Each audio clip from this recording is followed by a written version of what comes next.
Good morning viewers, আমুডোরিয়া নিউজে স্বাগত। আমি অতনু গুড মর্নিং প্রোগ্রামে আবার উপস্থিত। আজ লক্ষ্য পূরণের পথে নিজের কাজকর্মের বিশ্লেষণ করার কথা বলবো। অন্যদের কাছে আপনার কাজটা কতটা সমাদৃত হচ্ছে, কতটা গ্রহণযোগ্য হচ্ছে, সেটা বোঝার চেষ্টা করুন। একটা ছোট্ট ছেলের গল্প বলা যাক। সেই ছোট্ট ছেলেটা কিভাবে নিজের কাজ সম্পর্কে খোঁজ খবর নিয়েছিল। মস্ত বড় একটা ওষুধের দোকানে একদিন দেখা গেল ছোট্ট ছেলেটিকে। সেখানে টেলিফোন বুথও রয়েছে।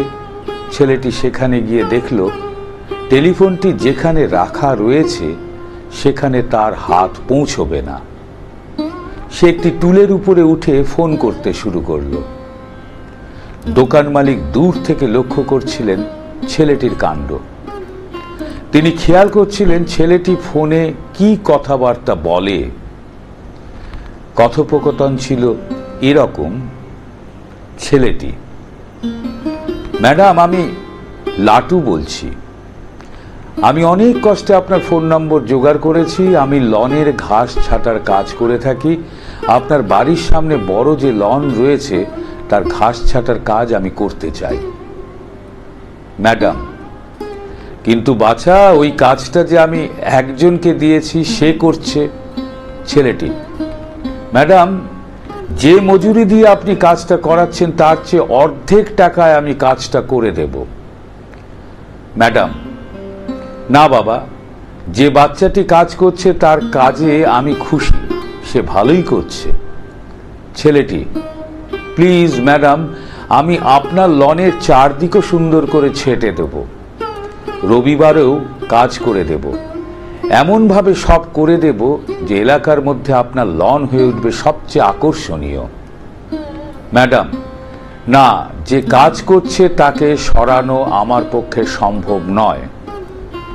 এরপরে ছেলেটি মুচকি হেসে ফোনটি রেখে দেয়।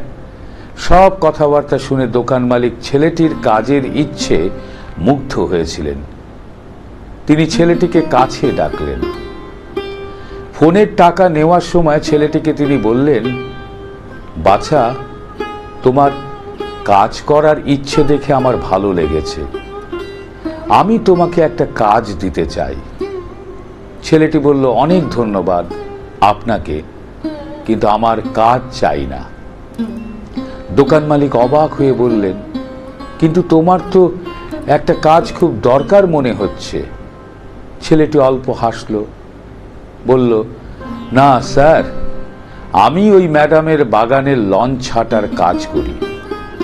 আমি দেখছিলাম, বোঝার চেষ্টা করছিলাম উনি আমার কাজে কতটা খুশি। তাহলে বুঝতে পারছেন নিজের কাজকর্ম কেমন হচ্ছে, কতটা পারছেন তার বিশ্লেষণ অনবরত করে যেতে হবে। আপনার কাজ সম্পর্কে অন্যরা অনেক কিছু বলতে পারেন, উপদেশ দিতে পারেন, এটা করো, ওটা করো, ওটা করো না, এমন পরামর্শও দিতে পারেন। তা শুনবেন, বোঝার চেষ্টা করবেন, কিন্তু নিজের কাজের ব্যাপারে নিজে চূড়ান্ত সিদ্ধান্ত নেবেন। তা নেওয়ার সময় সব দিক হিসেব করবেন, কারণ আপনার লক্ষ্য পূরণের লড়াইটা আপনাকে একাই লড়তে হবে। সেজন্য আপনার পরিবার পরিজন তথা দৈনন্দিন বৃত্তে যা আছে তার কতটা আপনি ব্যবহার করতে পারবেন সেটা হিসেব করে ফেলুন। তারপরে লক্ষ্য স্থির করুন, তাতে সাফল্য আসার সম্ভাবনা 16 আনা। ভারতের মহান দার্শনিক চাণক্য কি বলে গিয়েছেন? যে কোনো কাজ শুরুর আগে 3টে বিষয় ভেবে নিতে হবে। প্রথমত, কেন আমি এটা করব? দ্বিতীয়ত, কাজের ফলটা কি হতে পারে? তৃতীয়ত, আমি কি সত্যিই কাজটা করতে পারবো?